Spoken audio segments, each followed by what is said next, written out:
Les déchets d'emballage de la livraison de produits alimentaires étaient autrefois un grand problème à l'Institut de technologie de Nanchang dans la province du Jiangxi, dans le centre de la Chine.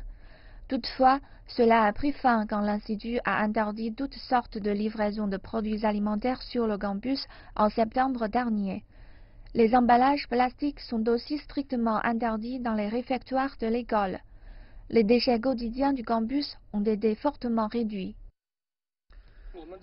Le campus avait 7 ou 8 camions de déchets tous les jours avant l'interdiction des livraisons de nourriture. Maintenant, seulement la moitié d'un camion est rempli grâce à la prise de conscience survenue pour la protection de l'environnement. Selon les experts, les consommateurs ne font pas encore assez d'efforts pour renforcer la protection environnementale. Une ONG chinoise pour l'environnement a poursuivi l'an dernier 3 grandes plateformes de livraison de nourriture, Baidu Waimai, Ele.me et Meituan, en raison de leurs pratiques qui nuisent à l'environnement. Le procès a été le premier du genre contre la pollution engendrée par les compagnies de livraison de nourriture. L'ONG a revendiqué dans une lettre ouverte qu'une compagnie de livraison pouvait supprimer 6 700 arbres avec ses 13 millions de commandes par jour.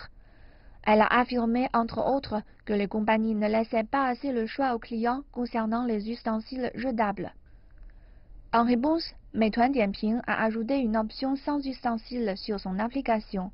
D'autres compagnies ont aussi exprimé des projets pour améliorer la protection environnementale. Il est nécessaire que l'on fasse prendre conscience à ces compagnies de livraison de nourriture qu'ils ont des responsabilités vis-à-vis de l'environnement. Elles doivent aussi réaliser l'importance de la baisse de l'utilisation des ressources. Elles se concentraient principalement sur la baisse de la pollution directe. Certains experts suggèrent aussi d'établir un système de recyclage pour les ustensiles jetables et de mettre en place une chaîne complète de supervision qui irait des matières premières, de la production, de l'utilisation jusqu'au recyclage.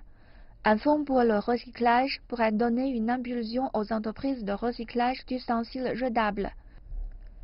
La livraison de nourriture n'est pas simple. Il ne faut pas seulement prendre en compte la livraison de plats de vos restaurants favoris. Il faut aussi penser à la manière dont on peut protéger l'environnement tout en profitant d'un plat délicieux.